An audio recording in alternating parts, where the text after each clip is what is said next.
aring bantay namon sa Guys, pasensya na kayo kung matagal akong hindi upload ng video ko kasi mayroong mga sad moments na nangyari sa aming family. Wala din mababalik ha. Wala sila balik. Ang bulak, gwa ha. Ang bulak to, ano to, gwa to.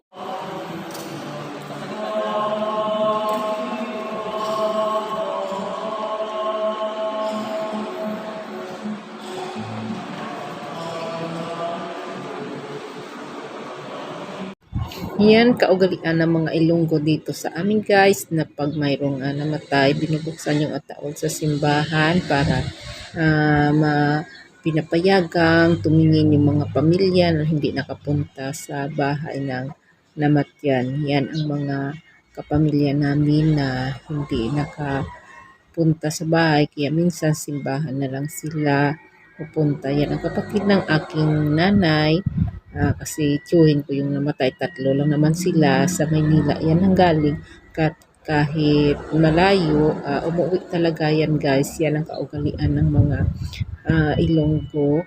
Kahit mahirap, talagang pinaghirapan nila para makauwi lang guys pag mayroong pumanaw sa pamilya. Yan ang aking mga kapatid guys. Yan, andito na sa cemetery namin guys. Ganito talaga ang cemetery dito sa aming barangay guys, sa town namin. Makikita nyo guys na sa aming cemetery hindi organized yung mga paglilibing dito kasi matagal na itong libingan guys dito sa amin, sa Negros, sa aming lugar guys. Kaya yun parang ang sikip-sikip, hindi tulad ngayon, talagang may namamahala na guys. Noon kasi yung cemetery kahit paano na lang guys, walang nagbabantay, kukuha ka lang ng permit sa barangay, tapos ikaw nang bahala kung pumili ng iyong lupang paglilibingan. Yan pa noon ang kanilang patakaran dito guys. Dito sa amin sa Negros guys, kaugalian pa rin ng mga matatanda na pagkatapos mailibing ang kapamilyang namatay, bibilang sila ng 3 araw at saka maliligo guys yung buong pamilya, yung sinasabi nilang magpapaano daw guys. Yan ang mga kaugalian ng mga matatanda natin guys. Dahil buhay pang aking nanay, talagang nasanay na siya sa mga habilin ng kanyang mga matatandang magulang noon. Alas ay man ako natalaton lang kung magabot sila doon kung ay mo na lang ay. Buwing ba.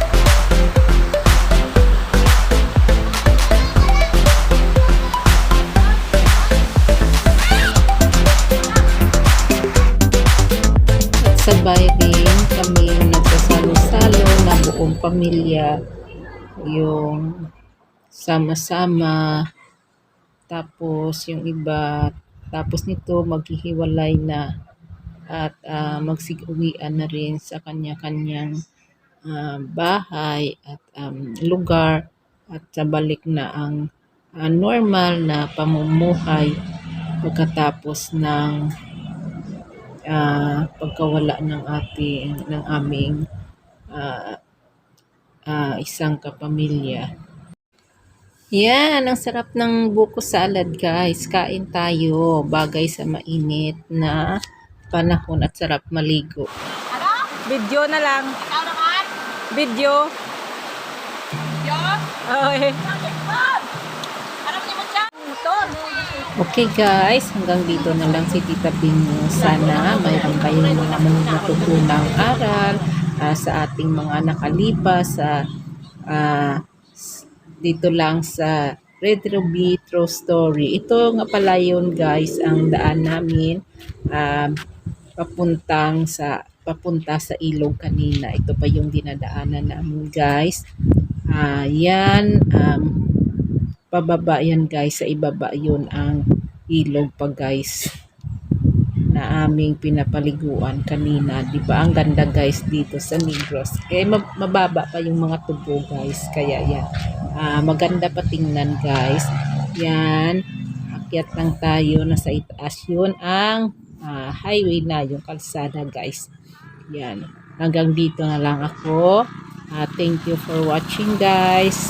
Keep on watching always sa Red Ruby True Story.